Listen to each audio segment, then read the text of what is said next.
नमस्कार मित्रांनो, राज्यातील शेतकऱ्यांसाठी राज्य शासनाच्या माध्यमातून पुण्यश्लोक अहिल्यादेवी होळकर शेतकरी कर्जमुक्ती योजना 2026 ही योजना आणण्यात आलेली आहे। याच योजनेच्या अंतर्गत कोणते कर्जदार शेतकरी यासाठी पात्र ठरणार आहे आणि कोणते शेतकरी यातून अपात्र होणार आहे, या योजनेचे निकष काय असणार आहे याबद्दल मोठ्या प्रमाणात विचारणा केली जात आहे।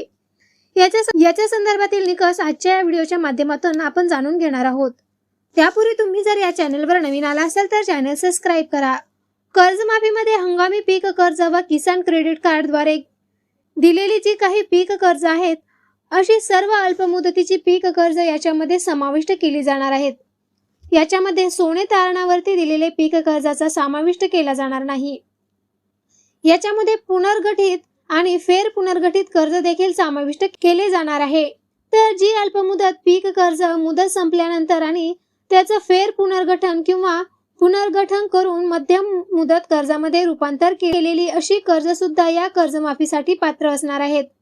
कालावधीच्या संदर्भामध्ये मोठ्या प्रमाणावर प्रश्न आहे, तर अनेक शेतकरी असा प्रश्न विचारत होते की कर्ज 2 लाख रुपयांपेक्षा जास्त असेल तर काय होईल। याबाबत शासनाकडून अंतिम अंमलबजावणीचे नियम जाहीर झाल्यानंतरच स्पष्ट माहिती समोर येईल।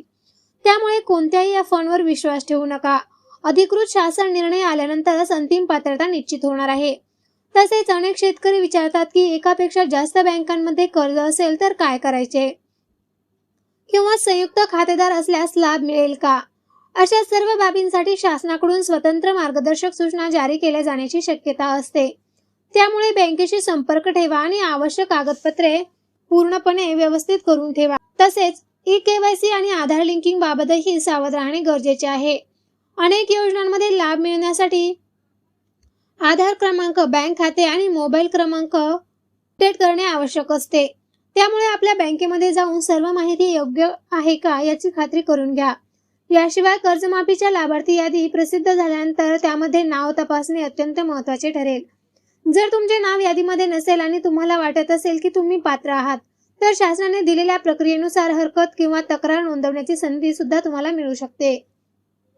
त्यामुळे सर्व कागदपत्रे सुरक्षित ठेवावीत।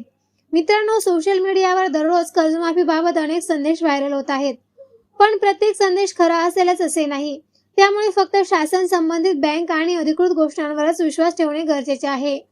तुमच्याकडे पीक कर्ज असेल, किसान क्रेडिट कार्डचे कर्ज असेल किंवा पुनर्गठित पीक कर्ज असेल, तर या योजनेमध्ये अंतिम नियम काळजीपूर्वक समजून घ्या। पात्रता, कालावधी, कर्जाची रक्कम आणि बँकेचा प्रकार या सर्व गोष्टी महत्त्वाच्या असतात। पुढील काही दिवसांमध्ये लाभार्थी यादी, ई-केवायसी प्रक्रिया, ऑनलाईन अर्ज, आक्षेप नोंदवण्याची पद्धत आणि कर्जमाफीची प्रत्यक्ष अंमलबजावणी याबाबत सरकारकडून अधिक माहिती येण्याची शक्यता आहे। त्या सर्व अपडेट्स आम्ही तुमच्यापर्यंत सोप्या मराठी भाषेमध्ये पोहोचवू, म्हणून हा व्हिडिओ जास्तीत जास्त शेतकरी बांधवांपर्यंत शेअर करा।